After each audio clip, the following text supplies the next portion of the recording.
Et alors tout à l'heure, au tout début de la conversation, tu parlais de dévotion.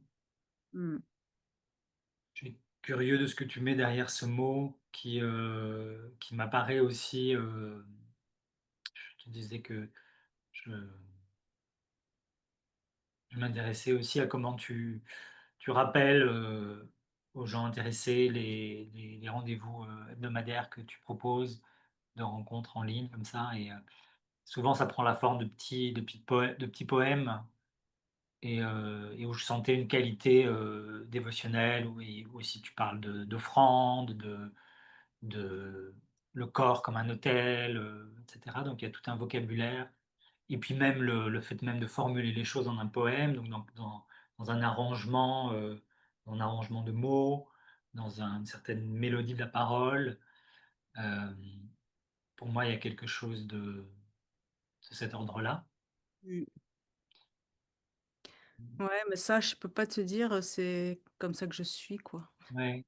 Mais Mmh. tout le monde n'est pas comme ça, donc c'est pas une obligation, j'ai envie de dire, parce que mais moi, j'ai petite, j'ai été éduquée d'abord, enfin élevée dans la tradition chrétienne, assez horrible d'ailleurs, dans des écoles de bonnes sœurs, pas très dévotionnelles justement, mais néanmoins, il y a quand même quelque chose qui a été transmis et je crois que maintenant, même si j'ai été vers la non-dualité, j'ai encore, parce qu'on a une fois qu'on a un maître, on l'a toujours, mais disons que j'ai un petit peu évolué ailleurs depuis, mais c'était un maître non-duel, pas un maître chrétien et Mmh.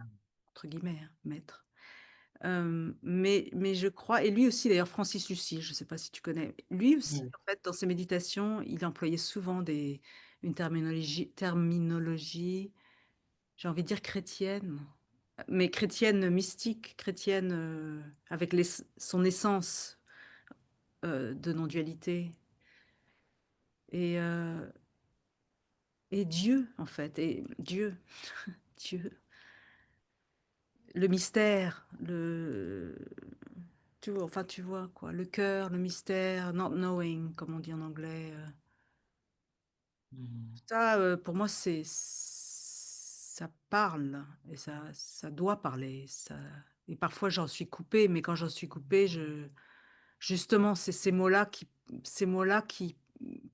qui apportent avec eux un parfum. Parfois, c'est un simple mot, qui apporte un parfum, qui me reconnecte, qui me retourne Mmh. vers ça et dans cette mesure-là, moi, je fais place à la personne. La personne qui est déconnectée de ça, de Dieu, de la présence, de la conscience. Je suis pas trop, pressée d'affirmer que je suis ça. Oui, je suis ça, oui, on est ça tous, on partage la même essence, mais ça m'intéresse moins d'être pressée. Tu sais, la voie directe, on appelle ça la voie directe, la non-dualité, mais oui et non, j'ai envie de dire. Oui, oui, la voie directe, oui. Chut, je suis cela, mais oui, oui, la voie indirecte aussi, c'est les 2. Mmh.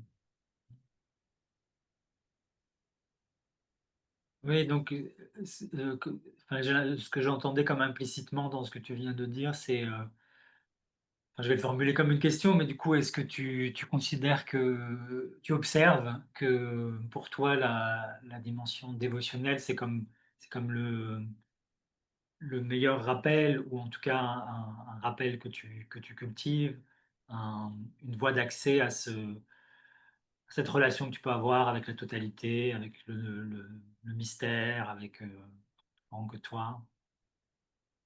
Ouais, mais c'est pas une voie que j'emprunte si tu veux, c'est juste là quand je ferme les yeux, c'est pas comme Mmh. si je devais aller et puis dévotionnel, ça peut être un peu, lofty, hein. C'est-à-dire que sans le cœur ou sans en anglais le mot longing, je sais pas comment on dit en français. Aspiration? Oui, hem, i sauf si j'y suis déjà, si tu veux, parfois, par la grâce, je suis déjà, j'ai envie j'allais dire pétillante, pas tout à fait pétillante, mais il y a déjà cette vibration d'être avec la totalité, d'être avec Dieu, d'être avec la présence, sans grand feu d'artifice, mais c'est déjà là, donc il n'y a pas forcément besoin de faire quoi que ce soit d'autre que bah, rien, quoi. Donc si Mmh. je fais du mouvement quantique, bah, je laisse faire. Si c'est la méditation, je laisse faire. Mais si quand je guide un groupe, souvent d'abord je vais pas me sentir, je vais souvent me sentir dense, c'est pas séparée. Il y aura souvent une souffrance, pas une souffrance immense, mais une forme de une forme de séparation. Et du coup, déjà premier pas, fermer les yeux, me rendre, disponible de manière tactile. Et là, il y a souvent une impulsion dévotionnelle, mais elle est même pas verbale, elle est juste, j'ai envie de dire comme un oui. Tu sais, mais un oui, c'est une dévotion de dire oui, oui, c'est oui, c'est dévotionnel. Mmh. Mmh. C'est profond, c'est doux, c'est de lâcher la défense. Mmh. Donc tu vois, c'est tout simple, hein, cette, truc dévotionnel. Alors après, moi, parce que j'aime bien les mots, parfois ça vient et tout ça, ça peut prendre des tournures, comme les petites citations que je fais là, ça c'est encore autre chose, c'est un peu fabriquer un petit truc là, une petite offrande. Mmh. Mmh. Oui, c'est ça, on pourrait dire que cette, orientation dévotionnelle, c'est l'expression du cœur, quoi. Ça, regarde. Ouais. C'est ouais, c'est oui, oui.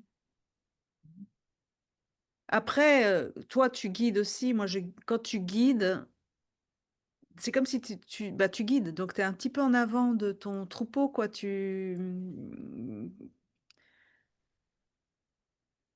C'est super de guider des méditations ou des groupes de mouvement authentique.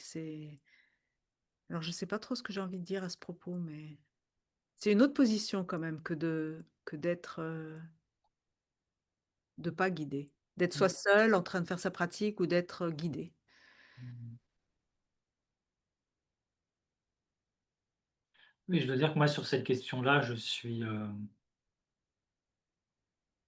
sur cette dimension dévotionnelle, je suis plus prudent en tant que guide que quand je suis dans la pratique. Parce que j'ai le souci aussi de pas, peut-être,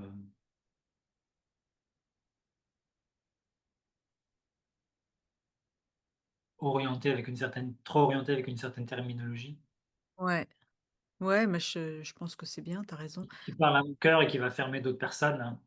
Ça, il y a des mots qui sont vraiment, chargés de manière différente. Par exemple, le mot Dieu,